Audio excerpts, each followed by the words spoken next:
Okay, right now we're approaching what I like to call Academic Corner.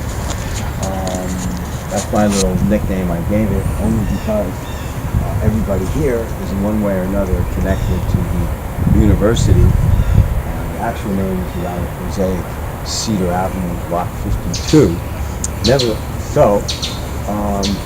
This is the first stone I'd like to look at, and as you can see, it's in Latin, which only made sense because during colonial times, all the students were expected to take their classes in Latin, to disputate in Latin, to hear their commencement address in Latin, and in fact, the exams to get into the university were simply Latin and Greek.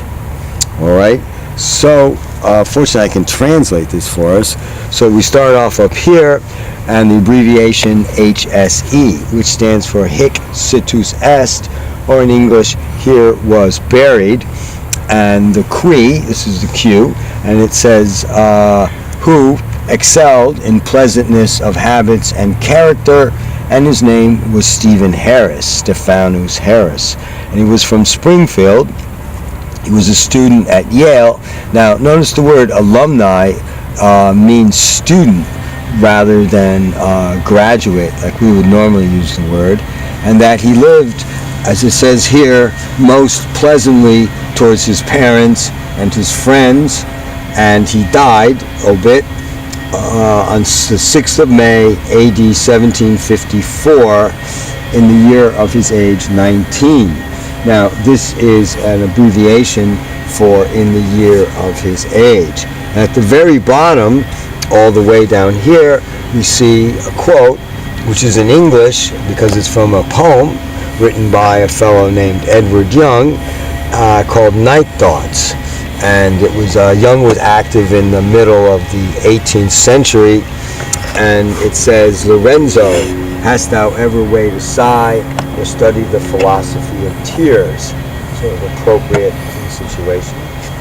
And notice here, the stonecutter didn't leave enough room and had to squeeze in the word sigh in the corner there, which happens, once in a while, hard to erase on stone.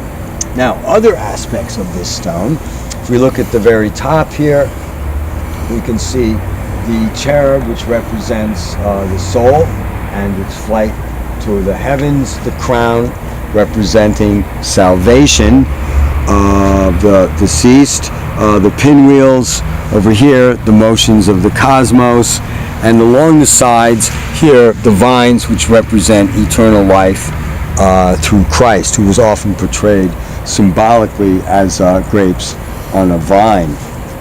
So you can see there's nothing random about it. Everything is placed with some kind of purpose, and even the shape of the stone itself represents a doorway from this world into the next. Okay. Now, the next stone we look at, as you can see here, the effects of over 250 New England winters and summers, hurricanes and whatnot. And if the only thing I had to go by was this very stone, the only thing I could tell you about this fellow was that he was the only son of his father, unigenitus sui patris, literally one having been born. But I got curious about this phrase, so I typed it into various search engines and at the university here, and within an hour I came up with a hit. And it turns out that there was a fellow named Franklin B. Dexter who in 1884 gave a talk at the New Haven Historical Society, and he recorded a lot of these epitaphs.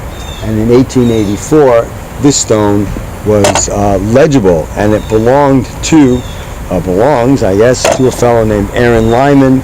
He was from Meriden, Connecticut. He was greatly improved in piety through reading all manner of literature. He was also greatly missed by his parents, by his friends, and by his associates. Perhaps there was a flaw in the stone.